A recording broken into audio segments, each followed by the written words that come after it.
संजरी अजमेरी ख्वाजा गरीब नवाज असमाई नबीना बिल्लाह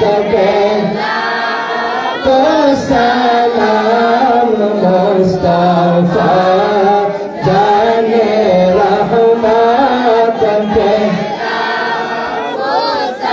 सैयदी मुर्शिदी किबला हबीबुर रहमान सैयदी मुर्शिदी किबला हबीबुर रहमान सैयदी मुर्शिदी किबला सैयदुर रहमान रौना के अहले सुन्नत पे लाखो सलाम मुस्तफा जाने रहमत पे लाखो सलाम शम्ए बज में हिदायत के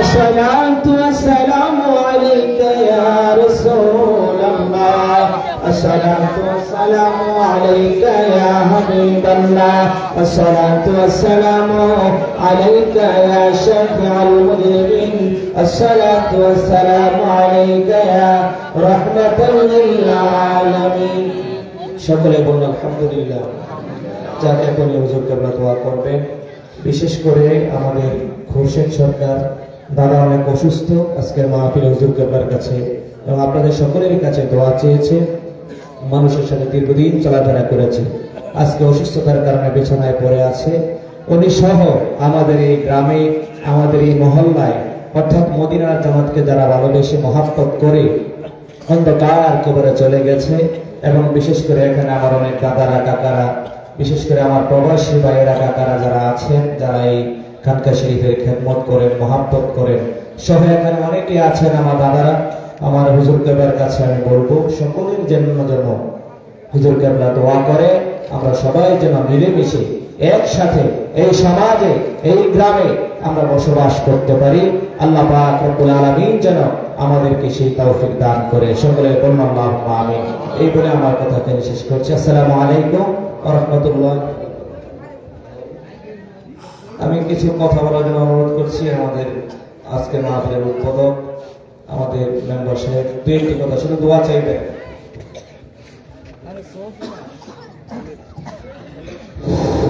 আউযু বিল্লাহি মিনাশ শাইতানির রাজিম বিসমিল্লাহির রহমানির রহিম আজকে মদিনার জামাত তামান্নার দরবার শরীফের প্রতিষ্ঠাতা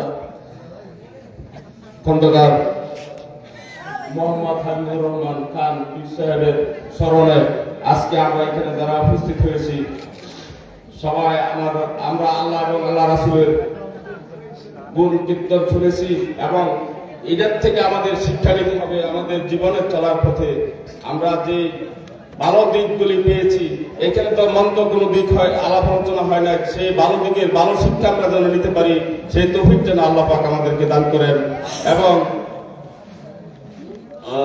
বর্তমান পীর কাবলার কাছে আমি অনুরোধ করবো আমাদের মানকে কবরবাসী যারা আছে সবার জন্য দোয়া করেন কবরের আল্লাহ পাক যেন সবাইকে বেহেশতের বাগান বানায় দেন এবং আমরাও যেন যারা অসুস্থ আছি সুস্থ আছি সবাইকে যেন আল্লাহ পাক রহমত দান করেন এবং আমাদের মালকা গ্রামের উপরে যেন আল্লাহ পাক রহমত নাজিল করেন এবং সবার কাছে আমি দোয়া আছি এবং এই প্রতিষ্ঠানকে কিয়ামত পর্যন্ত আল্লাহ এবং আল্লাহ রাসূলের রাস্তা কিয়ামত পর্যন্ত আল্লাহ পাকরা জারি রাখবেন এবং আমরা যেন সেই পতাকা তলে ঐক্যবদ্ধ থাকতে পারি সেই তৌফিক যেন আল্লাহ পাক আমাদের দান করেন এই বলে আমি আমার বক্তব্য শেষ করছি সবাইকে আমার সালাম আসসালামু আলাইকুম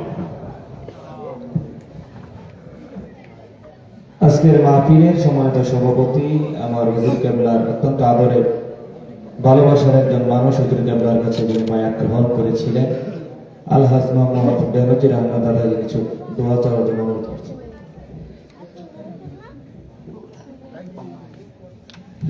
أعوذ بالله من الشيطان الرجيم بسم الله الرحمن الرحيم আজকের এই মহাবীর আকর্ষণ ছিলেন আমাদের পীর খন্দকার সাহেব। তিনি তো কিছুদিন আগে দুনিয়া থেকে চলে গেছেন, ওনার সুযোগ্য সন্তান এখন আমাদের মধ্যে আজকে যে উপস্থিত আছেন সাইফুর রহমান খন্দকার পীর সাহেব, তিনি আমাদের মধ্যে যে নসিহত করেছেন সেই নসিহতগুলি যেন আমরা আমলে পরিণত করতে পারি, সেই জন্য সবার কাছে আমি দোয়া চাই সবাই এই আমলগুলি ধরে রাখবেন এবং এক পতাকার তলে থাকবেন। হ্যাঁ, এই বলে আমি আমার বক্তব্য কিন্তু আমি অসুস্থ, তাও কিছু বলার জন্য অনুরোধ করছে। তাই বলতেছি, এই যে খানকা, আমরা বলি খানকা কি? খানকা একটা শিক্ষা প্রতিষ্ঠান, শিক্ষা প্রতিষ্ঠান যে আমার নবীজিও সেই খানকা ছিল মোদী এখনো মক্কাতে। হ্যাঁ, খানকা আছে, সেই খানকার মাঝে হ্যাঁ বলে আমার মন তারা এখন প্রতিষ্ঠা কিভাবে এই রাজনীতি বা এখনো আছে, এখনো আছে কিভাবে তারা কিভাবে ধর্মকে টিকায় রাখবে। হ্যাঁ, এইরকম যে প্রতিষ্ঠানের মধ্যে এইরকম সমালোচনা হয় সেটি বলে খানকা। এমন কোন জিনিস নাই আল্লাহ ওলি আল্লাহ দিয়ে আমরা বলি ওলি আল্লাহ মরে গেছে না, ওলি আল্লাহ কখনো মরেন না, তারা জ্যান্ত, তারা জীবিত, তাদের রুহের মধ্যে খাবার মুখে, তাদের রুহের মধ্যে খাবার যায় তো বলতে পারেন যে কিভাবে যায়। দেখেন এই যে ওলি আল্লাহ আছে তাদের দরবারে কত মানুষ কিভাবে খাইতেছে, পশু পাখি মানুষ দরবার খাইতেছে। হ্যাঁ, এমনিতে আমরা বুঝতে পারি যে তাদের কাছে যাদের কিছু আছে মহানের মধ্যে সাথে দেখানোর মধ্যে। হ্যাঁ, তাও আপনারা দেখতে পারেন যে কত অলির দরবারে কত কিছু খাসি গরু, হ্যাঁ অন্য অন্য জিনিসপত্র যাইতেছে। কেন কিভাবে যাইতেছে আমরা এটা বাস্তব দেখতেছি, কিন্তু আমরা তাও বিশ্বাস করি না। বিশ্বাস করা উচিত যেন আমরা এই আমাদের পীর আউলিয়া যারা দুনিয়া থেকে চলে গেছে তারা জানত, এই কথাটা বিশ্বাস করতে হবে। আমি আমার সংক্ষিপ্ত বক্তব্য এখানে শেষ করছি। আসসালামু আলাইকুম ওয়া রাহমাতুল্লাহি ওয়া বারাকাতুহু। আসসালামু আলাইকুম। সকলে বলুন আলহামদুলিল্লাহ, আরেকবার বলুন আলহামদুলিল্লাহ। আল্লাহ পাক যেন আমাদের সকলকে বোঝার মতো আজকের মাহফিলে যে সভাপতি উনি যে সুন্দর কথা বলেছেন, মসজিদ মাদ্রাসা খানকা এগুলো দরকার আছে কিনা? হ্যাঁ, সব দরকার আছে কিনা? আমাদের মধ্যে অনেকে আছে স্কুল কলেজ মাদ্রাসায় গিয়ে লেখাপড়া করে নাই, কিন্তু খানকার মধ্যে বসে বসে আল্লাহ বিল্লাহ করে হকানি ওলিদের সোহবতে থেকে কোন হাদিসের জ্ঞান বুঝিয়া তারা আমল করতেছে। এখন করতেছে না? হ্যাঁ, সব করতেছে কিনা? এটা কৃষিকাজ করে কিন্তু তার মধ্যে জ্ঞান পড়তে পারে না, বুঝতে পারে না, কিন্তু আল্লাহর ওলিদের সোহবতে গিয়ে নামাজি হয়ে গেছে। এখন এই খানকার মধ্যে যাইয়া তারা কি হয়ে গেছে? নামাজি হয়ে গেছে। তাদের সহবতে যাইয়া বসছে, আমল শিখছে, একটা জিজ্ঞাসা করছে, এটা শিখছে। এইভাবে করতে করতে একটা মানুষ অনেক, যে লোকটা কিছুই জানতো না এখন অনেক কিছু জানে। এরকম আছে না? এরকম আছে। এই খানকাগুলা এটাও একটা প্রতিষ্ঠান, খানকাগুলোও একটা কি প্রতিষ্ঠান। এটা হলো এলমে মারেফাত শিখার, শরীয়ত এবং এলমে মারেফাত দুইটা শিখার উত্তম জায়গা হলো খানকা। আল্লাহ যেন এই খানকাগুলার মাধ্যমে এখানে একটা মদিনার জামাতের এই খানকা আব্বাজান প্রতিষ্ঠিত করছেন। এখন এখানে একটা হেফসখানা আছে, কোরআন পড়তেছে। আজকে একজনকে পাগড়ি পরিয়ে দেওয়া হয়েছে। এখন এটা এগুলো আপনাদের কাছে ভালো লাগতেছে না? একটা ছাত্র হাফেজ হয়েছে। আল্লাহ রাসূল বলছেন যে ব্যক্তি কোরআনের হাফেজ হবে সে ব্যক্তি 10 জন জাহান্নামী ব্যক্তিকে সুপারিশ করে আল্লাহ জান্নাতে নিয়ে যাবে। মর্যাদা কি সে একাই হইল নাকি আরো 10 জন হবে? হ্যাঁ, সবাই তার কারণে আর কয়জন হবে? আরো 10 জন জান্নাতি হয়ে যাবে। যেমন সুবহানাল্লাহ। এই কোরআন যারা পড়ে, কোরআনের সম্মান যারা করে, কোরআনের যারা পড়ে তাদেরকে যারা সহযোগিতা করে, এইভাবে যারা পরামর্শ রাখে, যখন এই মাদ্রাসাতে একজন চালাতে পারে না, সবাই মিলে তো পরামর্শ করে চালায়। সভাপতি আছে, সেক্রেটারি আছে, আপনারা সমাজবাসী আছেন, এখন হাফেজ তানবীর আছে, তারা সবাই মিলে মিশে সুন্দর করে পরিচালনা করেই তো চালাইতেছে না? তখন একটা ছাত্র যদি তাদের কারণে একটা কোরআনের হাফেজ হয়, কোরআন নিয়ে যদি কবরে যাইতে পারে, তাদের একটা হক আছে না যে আমরা যে তোমারে পড়াই দিলাম, তাদের একটা হক আছে। আপনি যদি তাদেরকে, বাচ্চাদেরকে আদর করেন, মায়া করেন, মহাব্বত করেন, খোঁজখবর রাখেন, হতে পারে এটা একটা নাজাতের একটা ওসিলা হয়ে যেতে পারে। এটা নাজাতের কি হয়ে যেতে পারে, এটা উসিলা হয়ে যেতে পারে। আল্লাহ যেন আমাদের সকলকে যেন কবুল করেন, এই প্রতিষ্ঠানের সাথে আমরা যেন সম্পর্ক রাখতে পারি। এখানে অনেকেই আছেন এই এলাকার গণ্যমান্য ব্যক্তিবর্গ, ছোট বড় অনেক প্রবাসীরা আছেন এই এলাকার, যারা আমি আসার আগে অনেকেই আমার সাথে দেখা করেছেন। আল্লাহ যেন প্রত্যেককে ভালো রাখেন। বাহিরে যারা আছে আল্লাহ যেন তাদেরকে ভালো রাখেন। যারা ছুটিতে আসছেন আবার চলে যাবেন, আল্লাহ যেন সহি সালামতে যাওয়ার মতো আল্লাহ পাক যেন সকলকে ভালো রাখে। তাদের পরিবার পরিজন, ছেলে মেয়ে, আব্বা আম্মা, ভাই বোন যারা আছে আল্লাহ যেন প্রত্যেকে কবুল করেন। আমরা সকলে বলি আল্লাহুম্মা আমিন। আরেকবার বলুন আল্লাহুম্মা আমিন। যা হোক, এখন মদিনার জামাতের নিয়ম অনুযায়ী তওবা হবে। যারা মদিনার জামাতে বায়াত হতে চান অথবা আপনারা অন্য দরবারের যদি বায়াত থাকেন তওবার নিয়তে বসতে পারেন, আর অথবা যারা বায়াত হতে চান বায়াতের নিয়তে বসতে পারেন। একজন একজন গায়ে ধরে বসেন, আমি যা বলি আমার সাথে তা পড়বেন। সকলে গায়ে গায়ে ধরে বসেন। আউযু বিল্লাহি মিনাশ শাইতানির রাজীম। বিসমিল্লাহির রাহমানির রহিম। আস্তাগফিরুল্লাহ রাব্বি মিন কুল্লি যামবি ওয়া আতুবু ইলাইহি লা হাওলা ওয়ালা কুওয়াতা ইল্লা বিল্লাহিল আলিয়্যিল আযীম। আয় আল্লাহ, আমি তওবা করিতেছি সমস্ত গুনাহ হইতে, কবিরা সগীরা, শিরক, বিদআত, জানা অজানা, ইচ্ছায় অনিচ্ছায়, প্রকাশ্যে আর গোপনে যত গুনাহ করিয়াছি সমস্ত গুনাহ হইতে তওবা করিলাম। বাকি জীবনে আর গুনাহ করিব না। ইয়া আল্লাহ, তওবা করিতেছি, বায়াত হইতেছি 20 তরিকা, কাদরিয়া, চিশতিয়া, নকশবন্দিয়া, মুজাদ্দিদিয়া তরিকা পর উপরে হাত মুর্শিদানে কুতুবুল আলম আলহাজ মোহাম্মদ হাবিবুর রহমান খন্দকার সাহেব কি খলিফা আলহাজ মোহাম্মদ সৈফুর রহমান সাহেব কি। ইয়া আল্লাহ, ইয়া আল্লাহ, আমার তওবা, আমার বায়াত কবুল করুন। আমিন আমিন আমিন। লা ইলাহা ইল্লাল্লাহু মুহাম্মাদুর রাসূলুল্লাহ সাল্লাল্লাহু আলাইহি ওয়াসাল্লাম।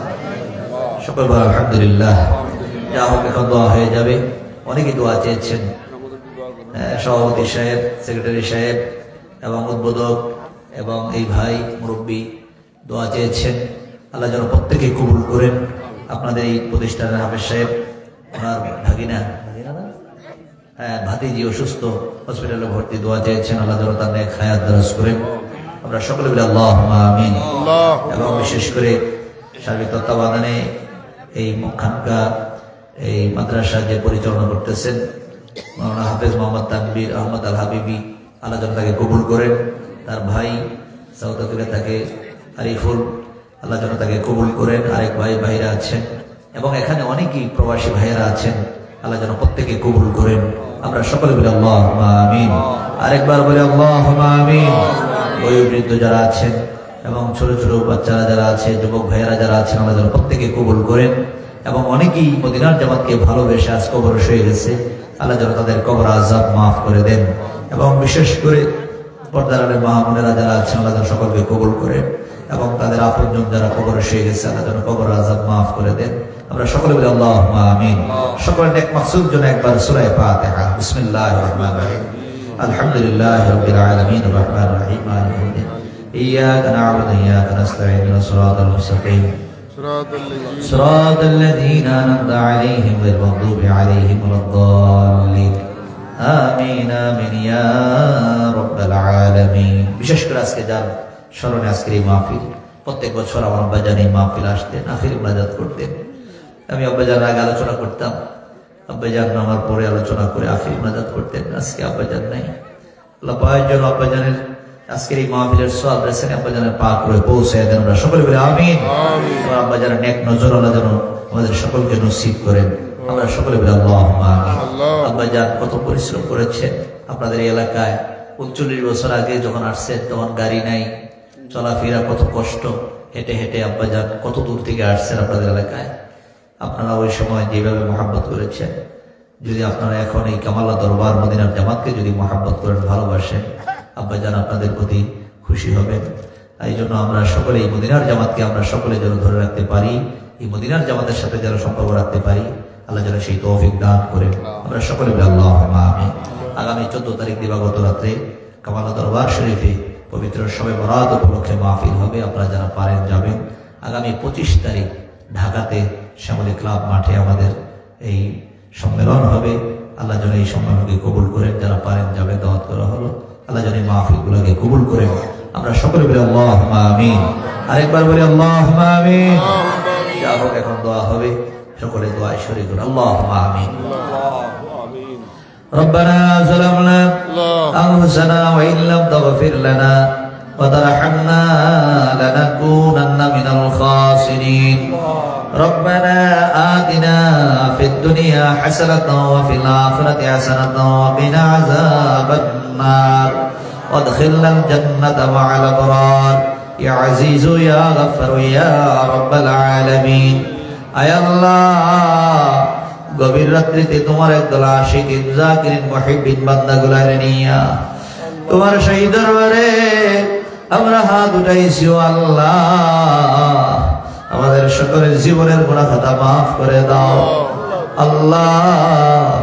আল্লাহ আমরা যা কিছু পড়লাম এর সওয়াব রেসানি লক্ষ কোটি গুণ বাড়াইয়া সোনার মদিনায় উম্মতের কান্ডারে নবী দুজাহানের বাদশা নবী হুজুর করুন সাল্লাল্লাহু আলাইহি ওয়াসাল্লাম রওজা মুবারকে পৌঁছায়া দাও।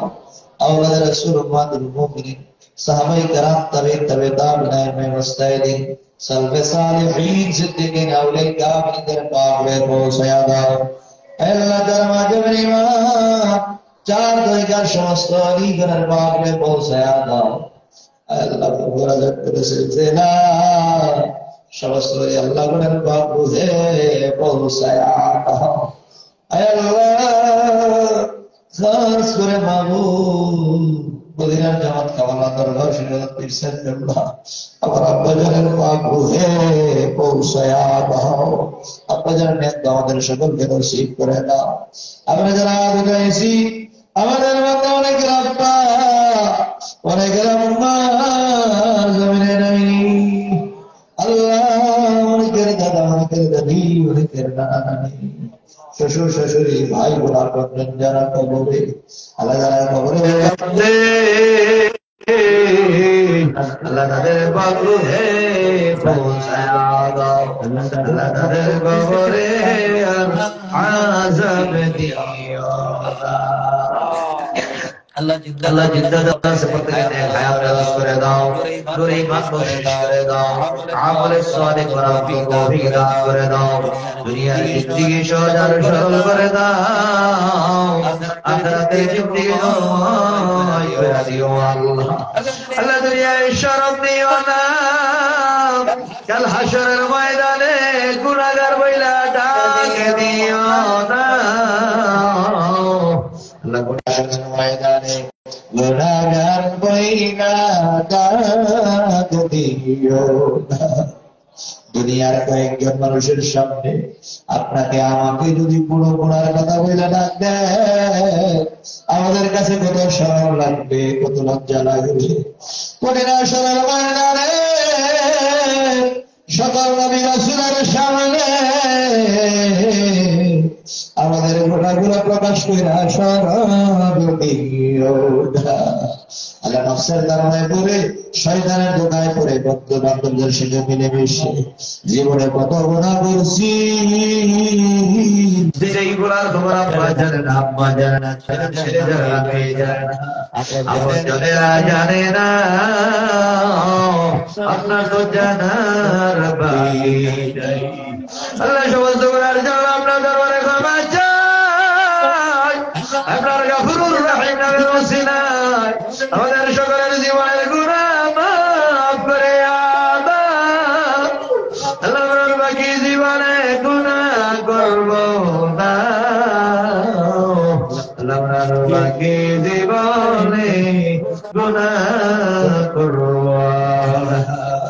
আল্লাহ আজকে এই মাহফিল তারা কবুল করে নেয়।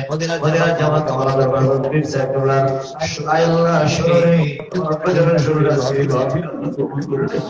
আল্লাহ উঠে বলছো এই মাহফিল আলোচনা করছে, দোয়া করছে, আমাদের জন্য কত দোয়া করছো আল্লাহ।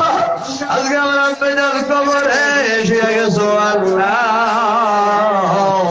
আল্লাহ তাআলা দরবারে পীর সাহেব আমার আপনার পাগল হে পৌঁছায়া দাও। আপনাদের কবরে জান্নাতের সর্বোচ্চ মাকাম দান করো। আব্বা যারা নেক আমাদের সকল জন্য নসিব করো। এই মদিনার জামাত আমাদের দরবার কবুল করে নাও। এই দরবারের সম্মান ইজ্জত বাড়ায়া দাও। এই দরবারকে যারা ভালোবাসে মায়া করে তাদেরকে দুনিয়া আখিরাতে কোন জায়গায় শরম দিও না। ওই হাসরের ময়দানে গুনাহগার বইলা ডাকে দিও না। আল্লাহ করে হাসরের ময়দানে আমাদেরকে গুনাহগার বইলা ডাকে দিও না। আল্লাহ আজকের মাহফিল যারা কবুল করে নাও। আজকের মাহফিলে যারা শোনার জন্য আসছে, যারা আলোচনা করছে, প্রত্যেকে আপনি কবুল করে নেন আল্লাহ। বয়োবৃদ্ধ মানুষগুলো, ছোট ছোট বাচ্চারা, যুবক যুবক ভাইয়েরা আজকের মাহফিলে যারা হাজির হয়ে গেছে আল্লাহ প্রত্যেকে তুমি কবুল করে নাও। আজকের মাহফিল সভাপতি সহসভাপতি আল্লাহ উদ্বোধক আল্লাহ মাহফিল করে যারা নাই আয় আল্লাহ তাকবীর সহ আল্লাহ তার ভাইয়েরা আল্লাহ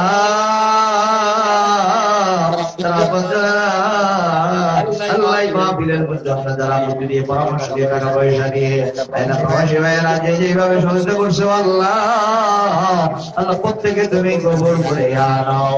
আল্লাহ প্রত্যেকে আপনার খাস রহমত নাযিল করে দাও।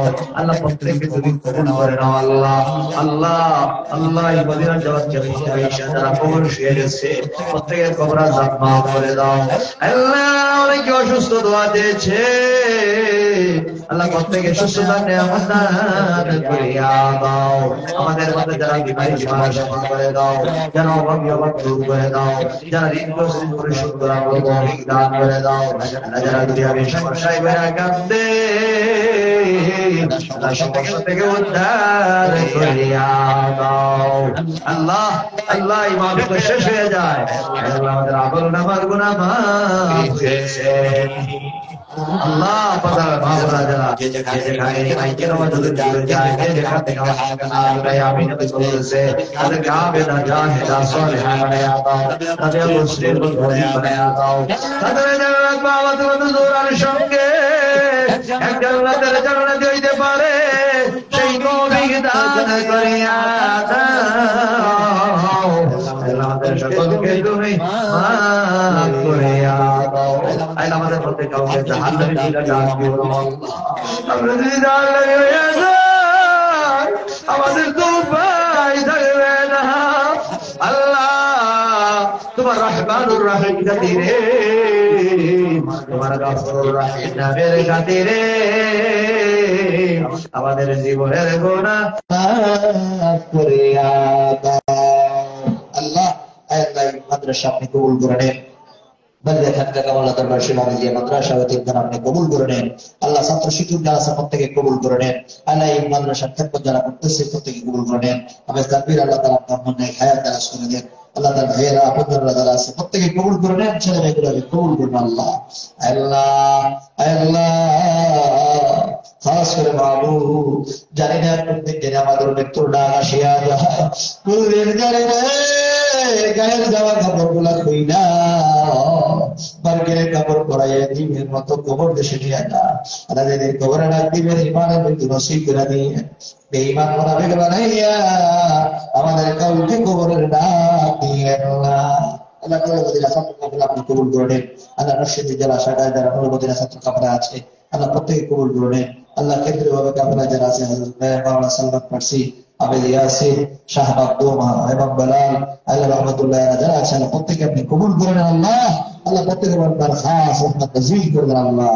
আল্লাহ ছাত্র কাফেলা মাধ্যমে মদিনার জামাতের আলো ঘরে ঘরে পৌঁছে দেন আল্লাহ। মদিনার জামাতের সম্মান ইজ্জত বাড়ায় দেন আল্লাহ। আল্লাহ প্রত্যেকের বংশধরের কবর আযাব মাফ করে দেন। ভাই বোন আপনজন যারা আছে প্রত্যেকে কবুল করে নেন আল্লাহ। প্রত্যেকের কাজে কর্মে আল্লাহ লেখাপড়ায় সকল কিছুর মধ্যে কামিয়াবি দান করে দেন আল্লাহ। হাসবুনাল্লাহু ওয়া নি'মাল ওয়াকিল, নি'মাল মাওলা ওয়া নি'মান নাসীর। سبحان ربك رب العزة عما يصفون وسلام على المرسلين والحمد لله رب العالمين ربنا تقبل منا بحق لا إله إلا الله محمد رسول الله صلى الله عليه وسلم সবাইকে ব্যবস্থা আছে সকলে একটু কাতার মানে বসে তাবারকের ব্যবস্থা আছে আর বিশেষ করে আগামী 19 ফেব্রুয়ারি